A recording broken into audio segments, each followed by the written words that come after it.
ଝାରସୁଗୁଡ଼ା ସହର ସଂଲଗ୍ନ ଏଚ୍ କୋଟାପାଲିଠାରେ ଜିଲ୍ଲା କ୍ରୀଡ଼ା ସଂଘର ନୂତନ ଗୃହକୁ ରାଜ୍ୟର ରାଜସ୍ୱ ମନ୍ତ୍ରୀ ଶ୍ରୀ ସୁରେଶ ପୂଜାରୀ ମୁଖ୍ୟ ଅତିଥି ଭାବରେ ଯୋଗଦେଇ ଉଦ୍ଘାଟନ କରିବା ସଙ୍ଗେ ସଙ୍ଗେ ଜିଲ୍ଲାରେ କ୍ରୀଡ଼ାର ବିକାଶ ପାଇଁ ତାଙ୍କର ସମସ୍ତ ପ୍ରକାର ସହଯୋଗ ରହିବ ବୋଲି ପ୍ରକାଶ କରି ଆଗାମୀ 50 ବର୍ଷକୁ ଆଖି ଆଗରେ ରଖି କ୍ରୀଡ଼ାର ବିକାଶ ପାଇଁ ଯୋଜନା ପ୍ରସ୍ତୁତ କରାଯିବାକୁ ଆହ୍ୱାନ ଦେଇଥିଲେ। ଅନୁଷ୍ଠିତ କାର୍ଯ୍ୟକ୍ରମରେ ଝାରସୁଗୁଡ଼ା ଜିଲ୍ଲା କ୍ରୀଡ଼ା ସଂଘର କାର୍ଯ୍ୟକାରୀ ସଭାପତି ଡିଲେଶ୍ୱର ରାଓ ସ୍ୱାଗତ ସମ୍ଭାଷଣ ଦେଇଥିଲେ। ଡିଏର ସାଧାରଣ ସମ୍ପାଦକ ତାପସ ରାୟ ଚୌଧୁରୀ ସଭା ପରିଚାଳନା ସହ ବାର୍ଷିକ ବିବରଣୀ ପାଠ କରିଥିଲେ। ସଂଘ ଉପସଭାପତି ଜୀବନ ମହାନ୍ତି, ବେଦାନ୍ତ ଶକ୍ତି ବିଭାଗ ମୁଖ୍ୟ ଅଜୟ ପାଣ୍ଡେ, ଯୁଗ୍ମ ସମ୍ପାଦକ ସୋନୁ ରୋନାଲ୍ଡ, ଓଏସ୍ଏପିର ଦୁର୍ଗପତି ପ୍ରସାଦ ତମାଙ୍ଗ, ବେଦାନ୍ତ ସିଏସ୍ଆର୍ ମୁଖ୍ୟ ହରମିତ ସେହେରା, ସଂଘ ଉପସଭାପତି ବିଜୟ ବେହେରା, ଜିଲ୍ଲା ବିଜେପି ସଭାପତି ରଘୁନନ୍ଦନ ପଣ୍ଡା, ବରିଷ୍ଠ ନେତା ଦିନେଶ ଜୈନ, ନବଲ ଅଗ୍ରୱାଲ, ପୂର୍ବ ସଭାପତି ପ୍ରମୋଦ ସେନାପତି, ବ୍ରିଜେଶ ଶର୍ମା ପ୍ରମୁଖ ଏହି କାର୍ଯ୍ୟକ୍ରମରେ ଉପସ୍ଥିତ ଥିଲେ। डिस्ट्रिक्ट एथलेटिक एसोसिएशन बहुत दिन है झारसुगुड़ा काम कर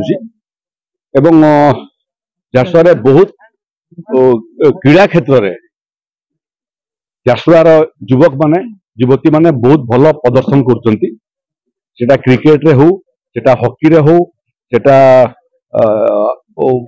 अन्य क्रीड़ा क्षेत्र रे हो वॉलीबॉल रे हो कबड्डी रे हो तो सेमानकर कार्यटा को आहरी आगू बढ़िया कार्यालय आवश्यकता थिला। 3 वर्ष तले वेदांत कंपानी सहयोग रे 50 लाख टंका अनुदान रे डिस्ट्रिक्ट एथलेटिक एसोसिएशन रो ये कार्यालय रो काम आरंभ होइतिला। आज सेटा समाप्त हला परे तार उद्घाटन हेछि। वर्तमान जिला क्रीड़ा संघ को जगह मिलला बसिया पई, जगह मिलला चिंता करिया पई, जगह मिलला योजना करिया पई परामर्श देछि जे झारसुगुड़ा जिले में क्रीड़ा को आगू बढ़िया दीर्घम्यादी योजना प्रस्तुत करंतु। आसंता मार्च 7 तारिख रु विधानसभा अधिवेशन आरंभ हबो।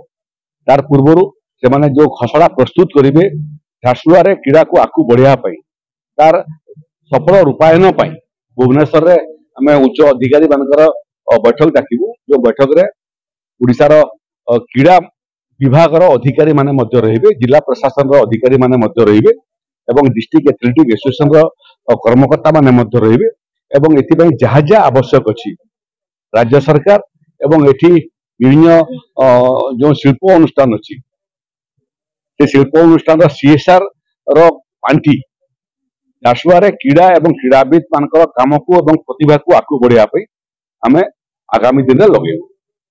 डिस्ट्रिक्ट एथलेटिक एसोसिएशन निजर बिल्डिंग आम निजस्व एक्वायर्ड लैंड 10 डेसिमल जगार 3 वर्ष तले 2022 रे एथिरे भित्तिप्रस्तर स्थापन करा वेदांत को अनुरोध करा एवं वेदांत 50 लाख टका खर्चा करी डिस्ट्रिक्ट एथलेटिक एसोसिएशन निजस्व बिल्डिंग देला।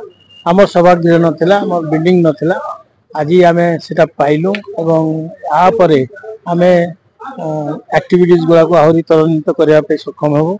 नाई नथिबा भितरे भी झारसुगुड़ा जिला ओडिशार विभिन्न समय विभिन्न जगार आम को प्रतिष्ठित कर बहुत खिलाड़ी माने राज्य स्तर को नेशनल लेवल रे खेली एबे हमको आहरी सुविधा हम येटा को ऑफिसटा रहिले पाखे ग्राउंड अच्छी सेटा को यूटिलाइज करके आम आहरी खिलाड़ी मान को तैयारी कर।